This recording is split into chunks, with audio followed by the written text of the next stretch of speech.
Hello everyone, this is Serious Trivia. Welcome back to another World Betrayed DLC preview video, and this time we're back with Yuan Shu, the ambitious power mongers.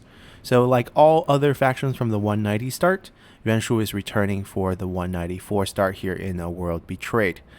He is going to be given a starting situation of normal versus the very hard that he was given in the 190 start, which is nice.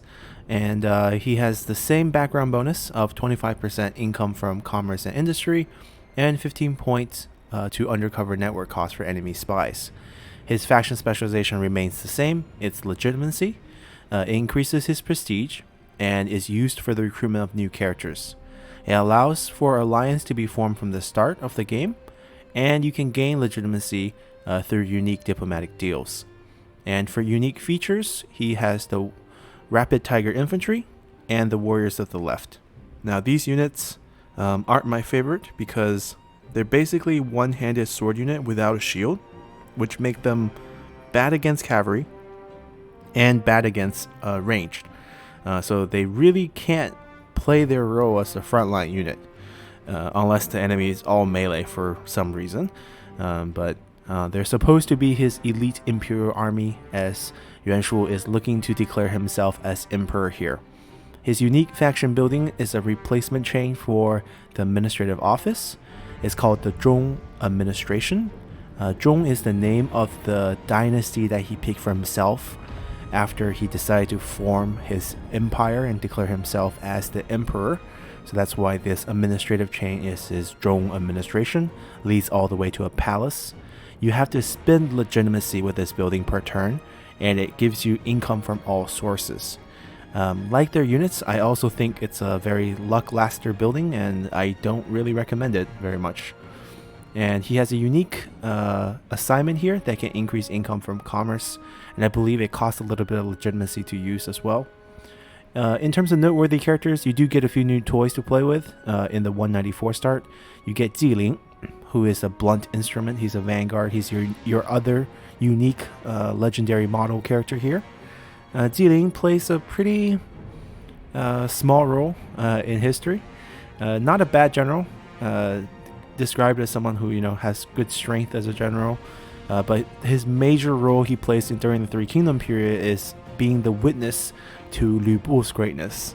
And we'll talk about that once we get into tomorrow's episode where Lü Bu joins Liu Bei.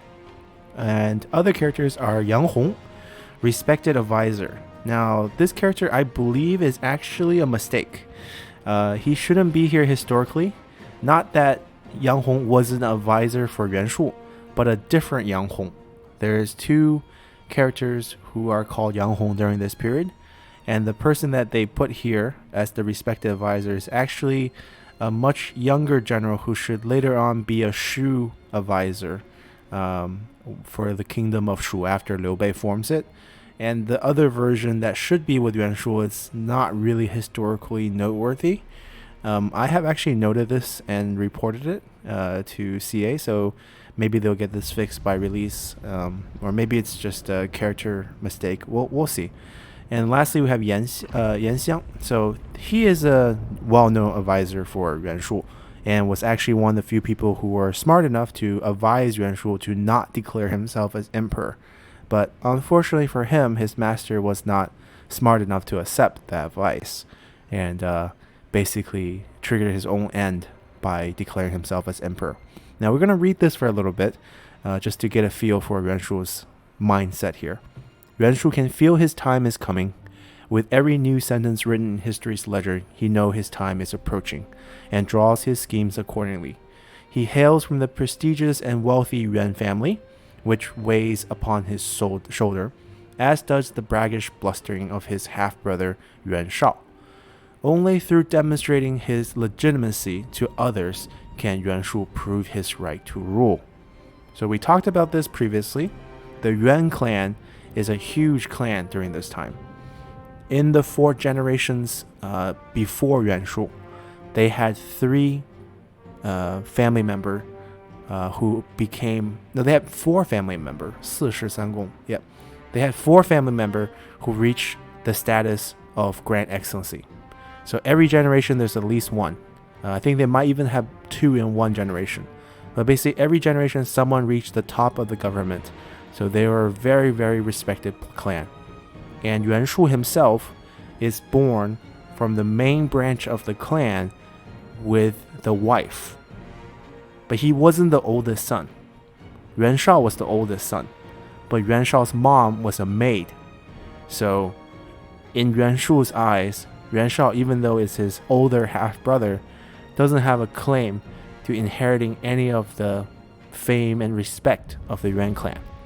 But fortunately for Yuan Shao, his uncle didn't have a son. So his uncle asked Yuan Shao and Yuan Shu's dad to pass over this son of the maid to be his son to take on his line, because he doesn't have any sons and he doesn't want to just not pass on anything. So Yuan Shao got really lucky and really upped his status to becoming this, older, leading Yuan family clan member in the next generation. Because if he wasn't adopted by his uncle, he would have lived in Yuan Shu's shadow. So this is why Yuan Shu hates his half-brother even more, because it's this little boy you picked on growing up. You made fun of him because his mother was just a maid, and now all of a sudden your uncle adopts him, and he is now, technically your older brother or cousin, and he has more claim than before. So that's their dynamic. And at this point in the story in 194, Yuan Shu and Yuan Shao had very different ideas of what the world is going to be. Yuan Shu firmly believed that he should become an emperor, and that his status in the Yuan clan and the Yuan clan status in China allowed him to have this dream. Yuan Shao, however, still was very loyal to the empire, but he didn't believe the child emperor who was first kidnapped by Dong Zhuo and then Li Jue and then eventually Cao Cao should be the new emperor, because he's being held hostage. So the person he picked out was someone named Liu Yu, who is up here, started out in the 190 faction. I'm sure some of you are familiar with him. And he wanted to support Liu Yu to take over as the emperor. Now, obviously, there's going to be a certain element where Yuan Shao probably wanted to be that regent, or maybe not regent, but like a grand excellency position under this new supported empire under Liu Yu. But since Liu Yu is older, Liu Yu is like an adult, so he's not going to be controlled like a puppet. But Liu Yu himself didn't agree and didn't want to usurp the child emperor in the capital. So that plan didn't work out, and Yuan Shu hated his brother or cousin who kind of supported this instead of supported his claim to become emperor. So Yuan Shu started aligning himself with Gongsun Zan to attack Yuan Shao, and Yuan Shao started aligning himself with Liu Biao to attack Yuan Shu. So they kind of proxy warred on each other, and that's kind of what their dynamic is. So let's jump into the game here and look at his court and everything. And we're still doing this on Legendary 40 minutes. See you guys in the game. 主公，现下情形不容乐观。曹操与主公的兄长袁绍一起，夺走了您的领地。一群叛徒渔夫，他们也太小瞧我了。扬州刺史陈宇是无能之辈，只要将他的土地纳入我手，我便可卷土重来。确实如此，主公可立足于此，卷土重来。然则周遭强敌环伺，绝不会坐观主公重整势力。很快他们便会知道天命在我手中，那些还打算匡复汉室的人必须被尽数消灭，如此方能葬送陈腐的汉王朝。陈王刘宠就是个忠心耿耿的汉室宗亲，必须将其消灭。刘备也在附近，他是汉室宗亲，自然忠心于汉室，对主公称帝之事颇为不满。那么便将他一并消灭就是了。不过在那之前，我需要先将才能过人之士纳于麾下。再度无主可饲的吕布，现下已对曹操举起反旗。此人乃是举世无双的战将，或许可以成为强有力的元首。确实如此。若能得到吕布，再加上孙策和吴景夺取江东，易如反掌。如此，我便能建立坚不可摧的基业。当您稳固基业，消灭外敌之后，您便可卷土重来，再度称帝，重建众家王朝。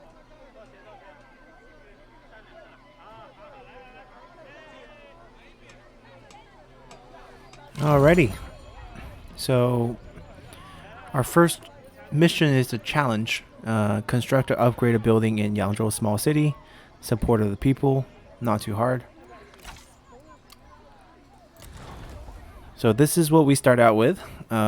We start out with Yangzhou farmland and livestock farm in the city.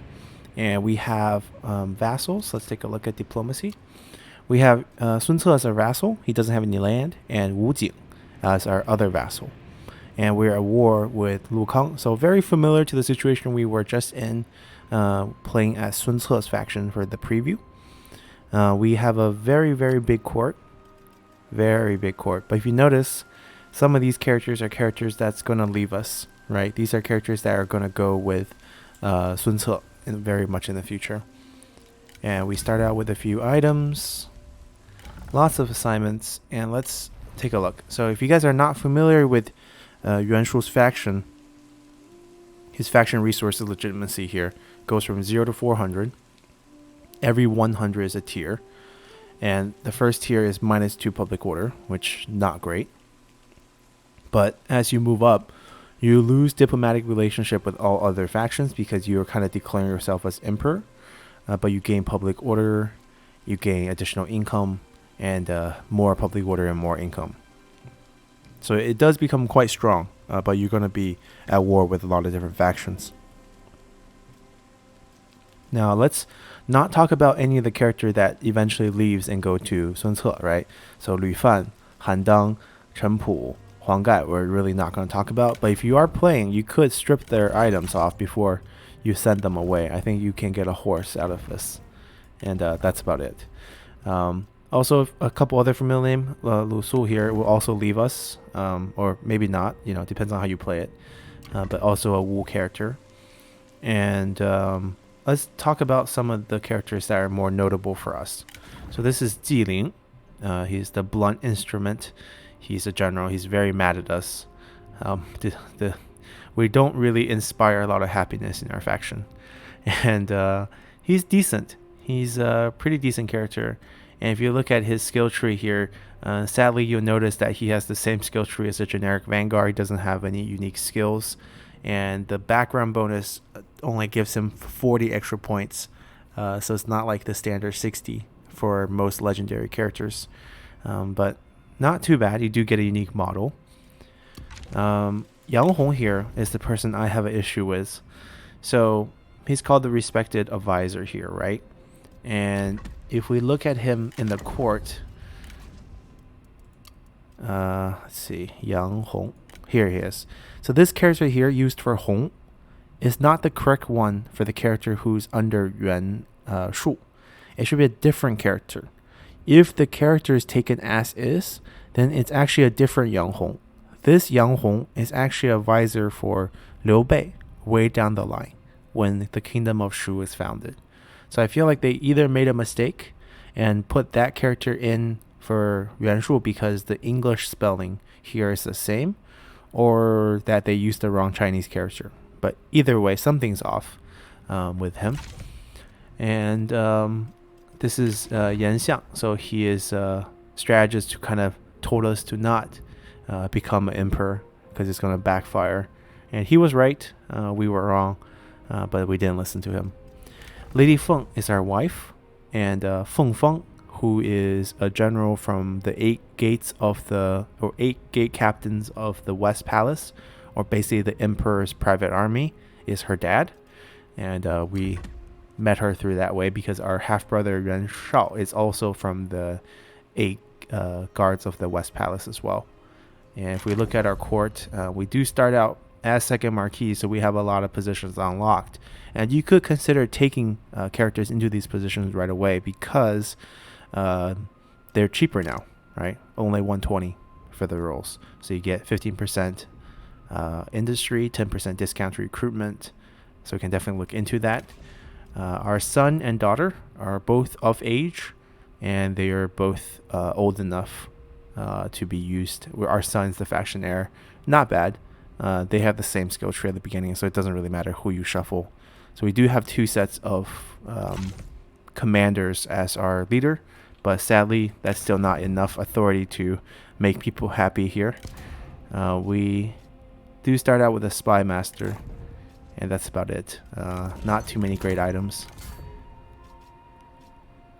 Alright, so we are going to play around a bit with this faction here for the preview to just check out some missions. We do want to find administrator for Yangzhou. So ideally we probably want to move Yang Hong into that role, just because he has high expertise to get some cheaper buildings from the beginning. He's currently our one of our court characters, but we don't need him to take that role. Alright, these are not for him. We're gonna... Oh, we can actually do this. We can activate his mission first, and then shuffle him down into this position.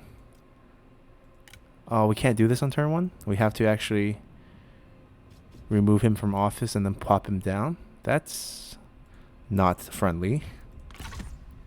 Okay, so if we don't use him, then we're probably looking for a strategist who can take on abundance. 2 extra food. Maybe Zhang Cheng will take over.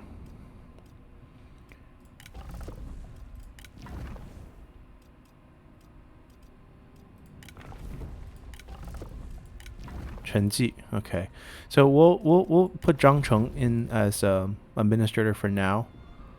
He can get the industry income for the toolmaker later on, and can give us a little food in the beginning. Expertise is not high, but if we can't shuffle him down right now, we might just go with Zhang Cheng for now. Yep, in Yangzhou. There we go.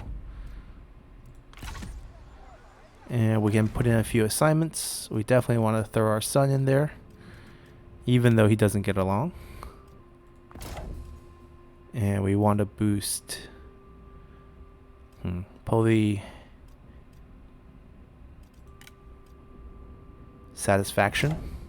Very key. And then we're going to use him to boost commerce income, which doesn't exist here. Or we can... So all the new replenishment and mustering bonuses reduce population now, which is fair, but not great. Let's put Chenpu here, even though he'll leave us. Maybe we can get a 1 turn out of the construction's time saved. Maybe not, but it's fine. This is definitely a peasantry commandery, so tax collection in the beginning. Building items all used. Here's our army. We don't actually have an enemy to fight turn 1, so we could thin down our army a little bit, especially these unique units that are really bad. So if you look at them, there's no reason to keep these guys. So we're gonna shave some cost off. Now the archers, though, you should probably keep, because archers have 200 range, but archer militia has 180 range. They really don't want you to spam archer militia, which is kind of a strategy we went for pretty heavily. And since if you look at the tree that you start out with here, you do get 5 free reform. Just like every other faction, you start out with a little bit of the industry branch, and then you also have the public order plus the 20% character salary decrease here in the yellow branch. You don't have private tutor, so keeping those archer might be a good idea. Cavalry, it's really up to you. You do have decent amount of income in the beginning. You can probably keep this unit as is, just get rid of your rapid tiger. Those things are not good.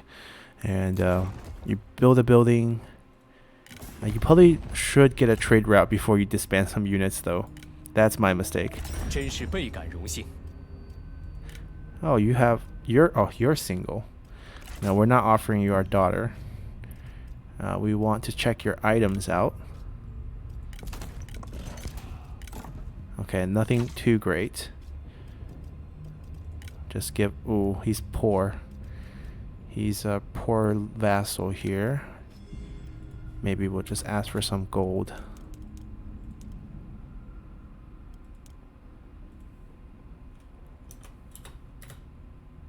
No?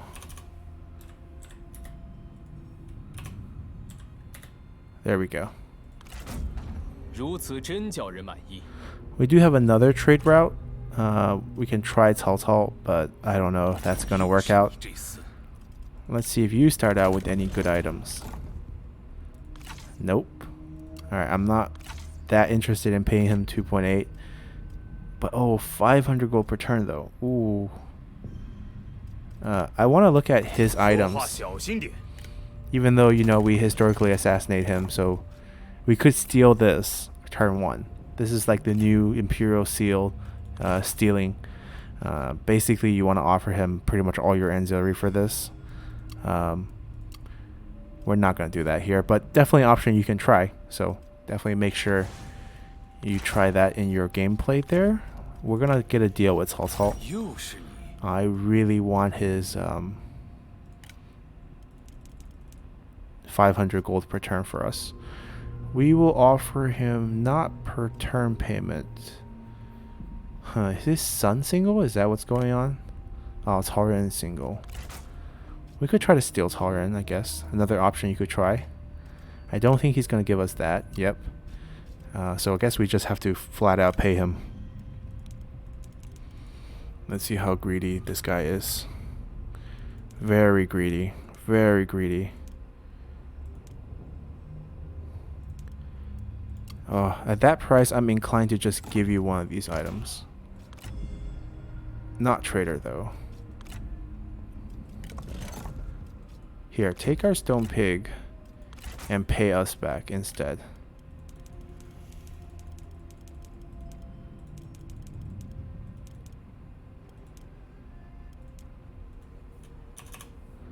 $65, $62. Alright, so this way we get 262 plus, so we get like 760 per turn from him. Let's do it. 估准了。 Economy's off the charts. Alright, we are only at war with Lucan right now, so that's good. And we have characters in position. Grand Com. Yeah, we're going to keep those blank for now. I don't think I'm too worried about happiness right now, even though Handong is at 1. Ziling's at 5. 山岳起于平地。 We're gonna give him a title. Might as well use the title system. We're gonna give him extra resolve. These are all locked for now. These are just flat satisfaction, so I'd rather do this. 10 satisfaction plus recruitment cost for the army. That's useful. So let's make him general off the left. And we don't have any items. We will give him a horse next turn though. Alright. Happy all around. Recently promoted. Plus the 10 that's always here. Trade route done. Armies done. We're gonna stand here because I don't know what we actually have to do mission wise other than the build. So let's go next turn. Alright, Lu Kang got destroyed. Yang Feng declared war on Li Jue. New frontier. Alright, here is a mission. You may have been exiled from Nanyang by your blustering fool of a brother and his contemptuous allies, but you are not defeated yet. South of the Yangtze, the land is controlled by the weak Han governors and pharaoh bandits, and it's ripe for conquest. Sun Ce, son of Sun Jian, wants to take his father's retainers and march south to claim this land in your name. He offers the imperial seal as a guarantee of his loyalty. This offer is almost too good to be true, but can you trust this young firebrand? Yes, we're going to follow the story. So we lose those characters. Han Dang, Huang Gai, Chen Pu. And Sun Ce likes us, and we get the seal from him. So let's put this seal on. We also got a stone axe on top of that, so Ziling is going to be extra happy with us. And we should have put the trader on him last turn for the extra 5%. We're going to give ourselves the seal and feel extra good about it. We are just a very standard commander tree as well. Nothing too special about our faction. There are new characters in the court. Guo Jia is here, so that's a worthwhile investment of our legitimacy, which goes up by 2 every turn because of our faction rank. It will cost us 50 It doesn't cost money. It costs 50 legitimacy to recruit people. So Guo Jia here is going to come with us. We like him. There we go. Join the party. Now we would like to not go down to this tier, so it'd be nice to not see any great characters in the court for a little while. And because Guo Jia is available, we're probably going to kick Yang Hong out. And I'm wondering if Yang Hong can move down to this position. Maybe I should have kept it empty last turn, but that's something for you guys to find out, I guess. Because I do want to swap him for Guo Jia. Doesn't get along with Jieling. Okay. That's fine, though. We're going to get rid of the axe band then. And then rotate him out for Guo Jia here. There we go. Waiting for the building to finish. We lost Chen Po. But now we have a new sentinel going back in. So he'll be able to take over that job. Yeah, we still don't know where we have to go. No word on that yet. And that's it. Let's continue. Okay, Wu Jing here is asking for a guarantee of their autonomy. I'm willing to give it to him. But I would love it if he could give us support for legitimacy. Because then every turn we get legitimacy from him. He didn't find anyone to take these items. We still have an extra horse. Alright, that's fine. And maybe you pay us a little bit. I know you're not rich, but you gotta give us something here. Probably 90. 2? Okay. Alright. We finished the building, right? Got supported people. What else? The prince come to his end. Destroy the following faction, Liu Chong. Ah, okay. 24 turns. So that's what we have to do. We have to just go destroy him. Sure thing. We will do that. I'm sure we're not at war yet. We are going to give him his horse. And... wait, what else do we get? Water clock. Guo Jia can carry that for now. For replenishment. A little bit of extra defense on the battlefield. Alright, so we're going to move over here to get a closer look at Liu Chong's faction. Can we get closer? Can't see, but I know I'm going to need trebuchets. So the new crossbow are 200 range. Same as archers. These guys are lower. We're still going to be using these. Just going to have more reason to upgrade them out of them later. Cavalry. That can be sort of a front line. Maybe we need 1 or 2 of these as well. Or 3. Let's do 3. And then we'll start war when we're ready with replenishment. Alright. The assignment for the sentinel.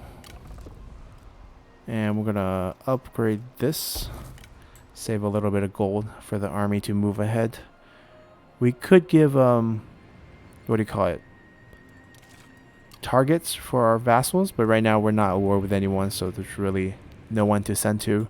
Aren't they supposed to go south for us? But they're not, so let's continue. Alright, Cao Cao declared war on Yang Feng. So this is Cao Cao grabbing the emperor back, because Yang Feng was the one protecting the emperor following their escape from Li Jue. But Cao Cao is going to snatch him right out. So Liu Chong is visible. Elite units, but very few.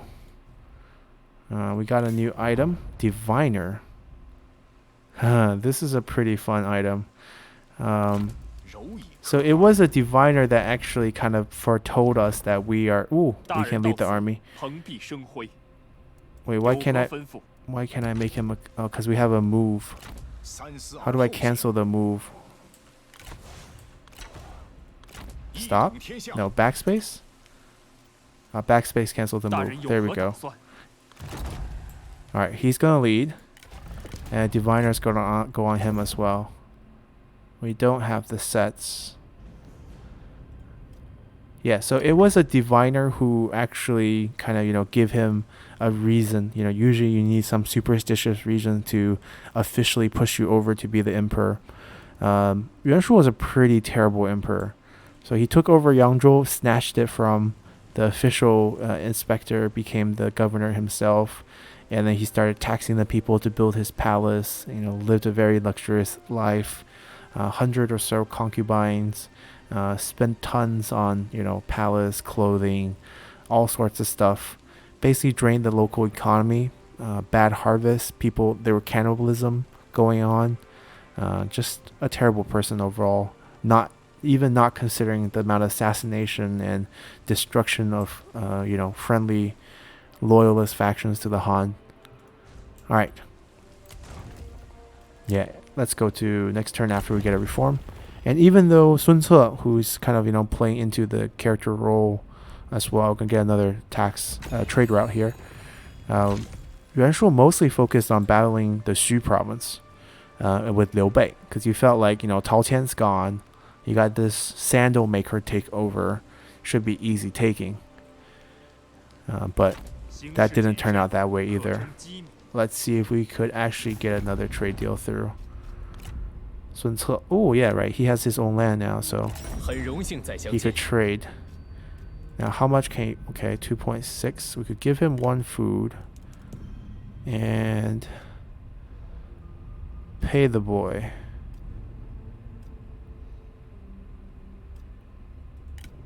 Yeah, let's pay the boy. See, you're not as greedy as Cao Cao. 如此真叫人满意。 So the reason why we're getting these is, now we're getting 8 points each for each of these deals.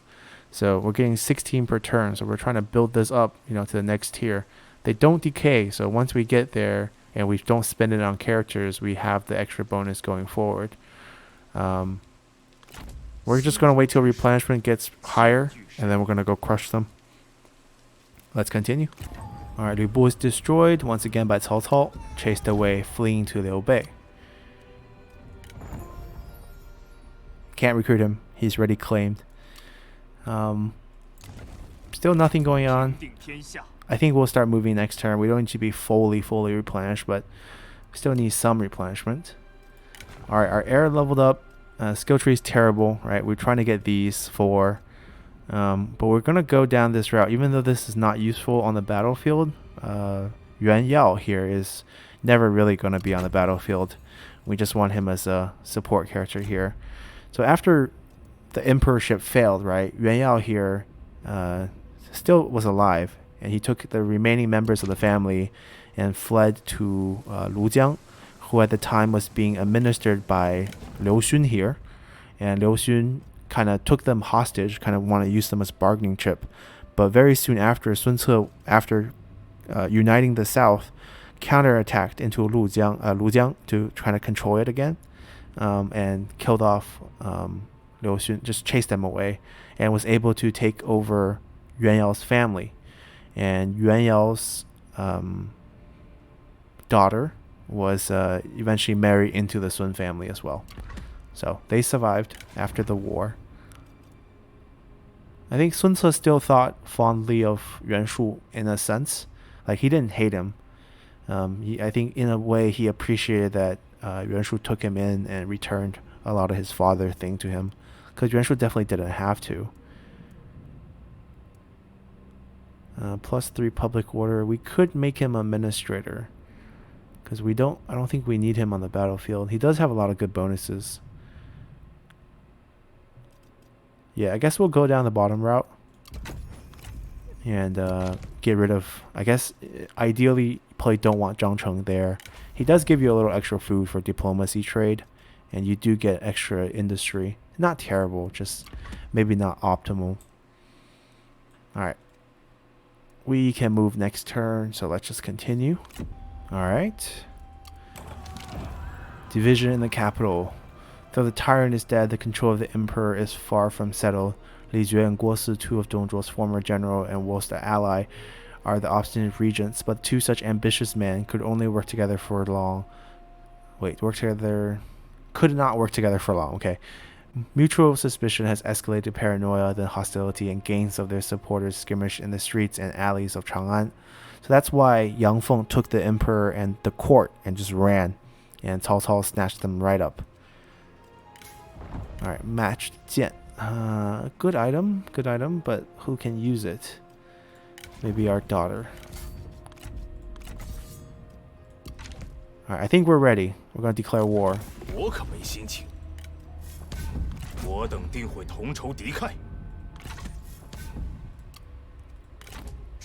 And off we go.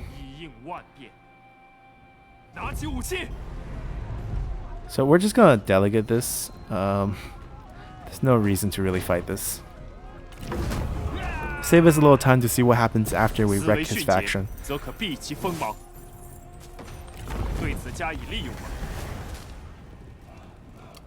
Alright, because we just destroy him here, and then we get the next story mission.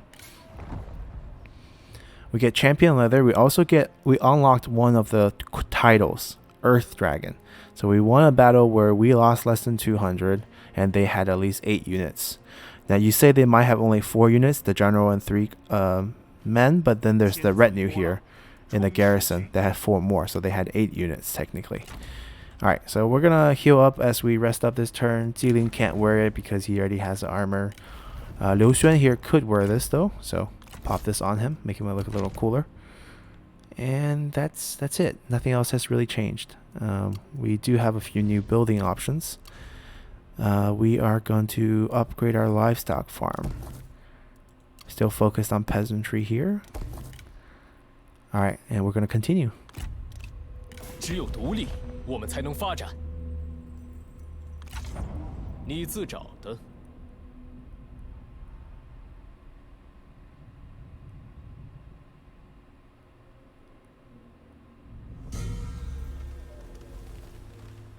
Alright, new turn. Cao Cao has joined the fun. This sneaky guy. Liu Chuang's getting double teamed.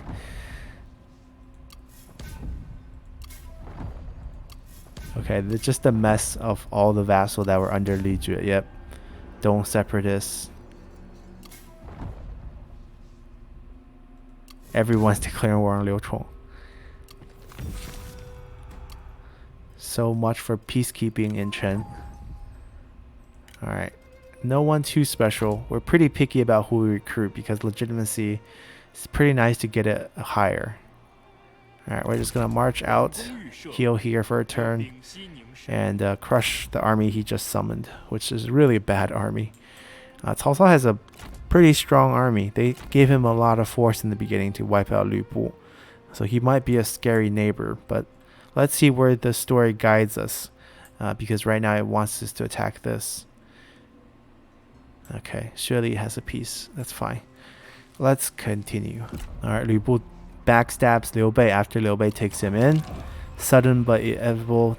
In a display of staggering expected behavior, Lü Bu has betrayed Liu Bei, seizing a sizable chunk of his territory and declaring his independence. So now we have Lü Bu as a potential neighbor. He snatches the land away from Liu Bei, basically. Betraying his master is his calling card here.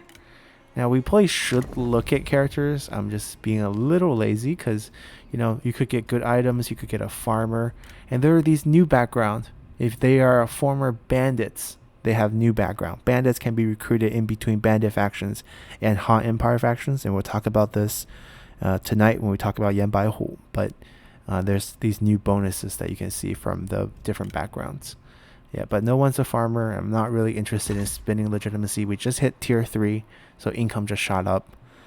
We're just going to wipe them out. They did try to squeeze in another general, but too late for that. We can delegate this for the win, I'm pretty sure. Yep.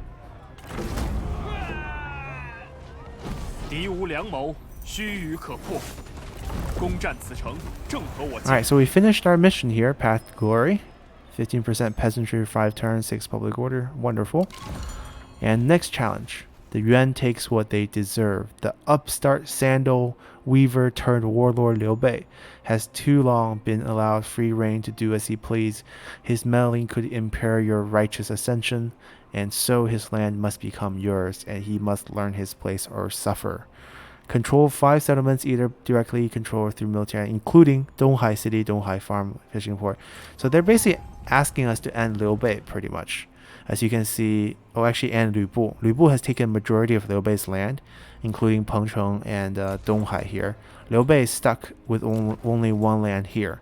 So what happened historically at this point for Yuan Shu, which is pretty much where we're going to end our discussion here. We are going to try to get resourcefulness, I guess. Eventually, maybe wife can join the army. Who else leveled up? Our administrator. We're going to go for food, and then this later. Okay, so let's talk about historical events at this point, and end our episode here. So this happened. Liu Chong got swallowed up, right? And Yuan Shu pretty much entered into a war with Liu Bei over Xu province. Lu Bu did betray Liu Bei and take over a majority of his land, so Liu Bei felt like a super easy target to take down. Liu Bei had at most 10,000 men, at most. Probably a couple of thousand, not 10,000 strong. So what Yuan Shu did is sent Jilin with 30,000 cavalry to wipe out Liu Bei. And Lu Bu heard about this.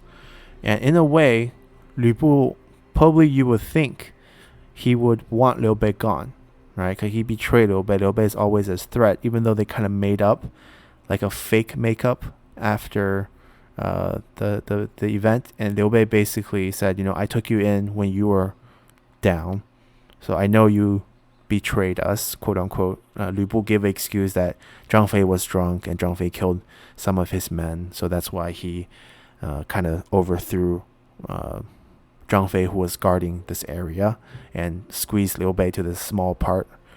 And Liu Bei says basically, I took you in, so just allow me to have this small part. And Lu Bu agreed, and Liu Bei started recruiting men and rebuilding in this small area. So Lu Bu knew eventually Liu Bei was going to be a threat. But when Liu Bei was getting attacked by the 30,000 men led by Jilin, Lu Bu rode over with 1,000 men to support Liu Bei. And Jilin, after seeing Lu Bu show up, paused the attack. And Lu Bu sent over a messenger and told Jilin, he's like, come over to my camp. I want to play mediator here. Jilin was a little afraid to go to Lu Bu's camp, because clearly Lu Bu is here to help Liu Bei. So he thinks, if I go over there and Lu Bu just kills me, it could happen. So he sends a return messenger to Lu Bu, says, how about you guys come over to my camp? And Lu Bu shows no fear and just rides to Jilin's camp and have dinner with Jilin and Liu Bei's messenger there, and says, you guys shouldn't be fighting. Liu Bei was nice to me, so let me play mediator here, and let's stick this Ji, right, the weapon Ji, like Ji militia holding the weapon so it has a little extra dagger that's attached to a spear, and he stabs this Ji butt down into the ground with the spear and the dagger portion facing up, and then he walks back to the center of the camp. I think historically they guess is probably at least 90 meters, maybe somewhere around 100 meters away, and tells them that, how about this, I will take a bow, I will shoot at the Ji. If I can hit the little dagger portion of the Ji from where I'm standing, then we call the fight off, and just have dinner. You go back to Yuan Shu tomorrow, and let's say nothing happened. So Jilin agrees, and Lu Bu takes an arrow and shoots at the Ji and hits the little dagger portion, and kind of show off his talent as a warrior. And Jilin reluctantly agrees to withdraw. So that was what's called 辕门射戟, right? It became an idiom in Chinese, where Lu Bu kind of broke off this peace, and it's an actual historical event. So that's Jiling's role in all of this. So it makes sense that our next step is to conquer Donghai, which is the portion of the Xu province that we want, as eventually Yuan Shu's empire will extend pretty much everything south of this area. But as he declares himself as emperor, Sun Ce, who has control of the south, breaks off with him and actually counterattacks into Lujiang. Liu Bei, Lu Bu, Cao Cao's area comes down on him from the north end, and he gets pretty much wiped out to the point where he's like, this emperor is not worth it. He writes a letter to his half-brother, Yuan Shao, and says, how about I make you emperor and I run to you? And Yuan Shao doesn't accept the emperorship, but allows his brother to try to run to him. So Yuan Shu tries to run for it, and Liu Bei cuts him off. So he had to retreat back, and he had no food left. They were kind of stuck in the summer heat, and he kind of died of thirst. That's how he died. As he was dying, he was asking for honey water. Just very spoiled man, had a very nice life. But if you're gonna play as Yuan Shu, let's not be so depressed. It's a sandbox game. We can definitely be a better ruler and not mistreat our citizens, and create a very nice Zhong empire for yourself. So hope you guys enjoyed this preview. It's a little shorter because it is one of the returning factions with no special new mechanism. So I just kind of want to play through his beginning missions just to show you how his factions guided through as you destroy Liu Chong in the beginning and you move on against Lu Bu and Liu Bei. Hope you guys enjoy this preview, and we'll be back with the next one very, very soon. So see you guys then. Bye!